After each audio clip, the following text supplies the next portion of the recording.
অনুষ্ঠান আমি বিশ্বজিৎ দাকে মঞ্চে ডাকছি। বিশ্বজিৎ দা,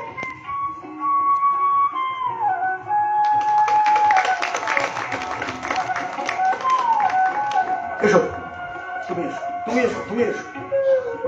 বিশ্বজিৎ দাই বলুন, এ বড় আনন্দের সময়।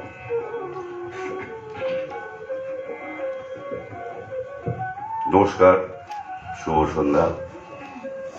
প্রথমেই আমি সৃজকের কর্ণধার নাট্যকার নির্দেশক দেবাশিস বসুকে ধন্যবাদ জানাই।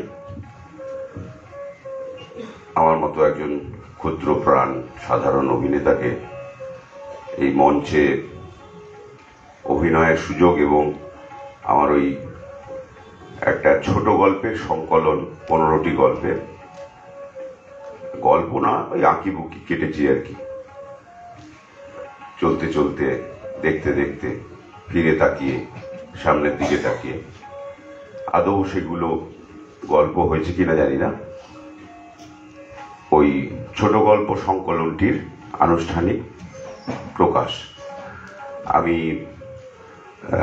মঞ্চে আমার প্রকাশক শরীফ ভাই প্রাণেশ ভট্টাচার্যকে ডেকে নেব, কারণ এগুলোর থেকেও বড় ব্যাপারটা হচ্ছে যে আজকের বাস্তুহারা নাটকের প্রথম মঞ্চায়ন হবে, তাই বেশি সময় নেব না, আমি প্রাণেশকে ডেকে নেব।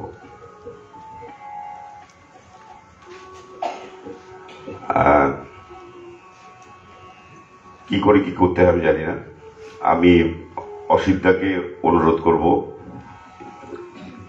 বইটির ওই প্রকাশের জন্য।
ধন্যবাদ চন্দনদাকে, অসিতদাকে ও সেনবাবুকে। বইটির একটি ছোট কাউন্টার করা হয়েছে, হলের সামনে একটি ছোট টেবিল করা হয়েছে। যদি সংগ্রহ করেন আমি বুঝতে পারবো যে আমি কি করেছি। ফিডব্যাক দেওয়ার জন্য ফোন নাম্বারও দেওয়া আছে। ধন্যবাদ। আর আমাদের সঙ্গে আছে RJS ফাউন্ডেশন, একটি NGO। তারা আমাদের মাননীয় অতিথিদের হাতে ছোট্ট একটি উপহার তুলে দেবেন। আমি ডক্টর রাজ সেনকে বলছি মঞ্চে আসার জন্য। ওরা অনেকদিন ধরেই কাজ করছে গরিব মানুষদের জন্য, যারা পথশিশু এবং যাদের কাছে শিক্ষার আলো ঠিকঠাক পৌঁছয় না।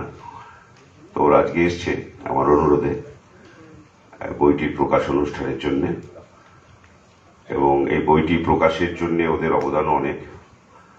তাই আমি মঞ্চে ডক্টর রাজ সেনকে আসতে অনুরোধ করছি।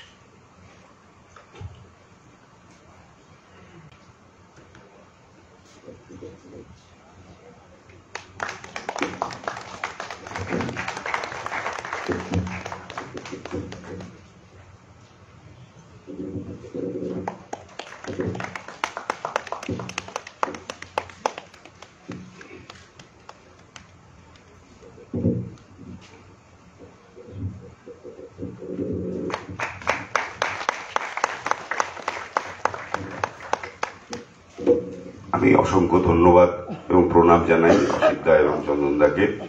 আর প্রাণেশকে অকুণ্ঠ ধন্যবাদ জানিয়ে মোটামুটি অনুষ্ঠান শেষ করছি। এরপরে আমাদের নাটক বোধহয় বাস্তুহারা। ধন্যবাদ।